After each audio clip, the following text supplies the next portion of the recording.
કેવા બહેનોએ તકમરિયા જરૂરથી લેવા જોઈએ? મિત્રો, આયુર્વેદ મુજબ તકમરિયા એ વન તુલસીના બીજ છે. તેની તાસીર શીત એટલે કે ઠંડી છે અને તે પિત્તશામક છે. ખાસ કરીને બહેનોમાં ખૂબ ઉપયોગી છે.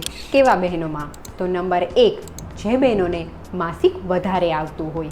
નંબર 2, જે બહેનોને હરસમસા કે ફિશરમાં લોહી પડતું હોય. નંબર 3, જે બહેનોને પેશાબમાં બળતરા થતી હોય કે વારંવાર યુરિનમાં ઇન્ફેક્શન થઈ જવાની સમસ્યા થતી હોય.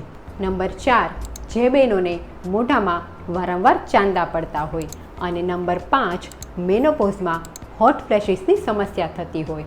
એટલે કે અચાનક પરસેવો વળી જાય અને ગભરામણ જેવું થતું હોય, શરીર ગરમ લાગતું હોય કે શરીરમાંથી ધુમાડા નીકળતા હોય એવું લાગતું હોય, તેવી સમસ્યામાં તકમરિયા ખૂબ ઉપયોગી છે. પણ ખાસ ધ્યાનમાં રાખો, આ તકમરિયાને હંમેશા પલાળીને જ ઉપયોગ કરવો જોઈએ અને માત્ર 1 થી 2 ચમચી જેટલા તકમરિયાનો જ ઉપયોગ કરવો જોઈએ. વિડીયો વધુમાં વધુ બહેનો સુધી શેર કરો, જેથી તેઓ તકમરિયાનો સાચો ઉપયોગ કરી શકે અને ફાયદા મેળવી શકે.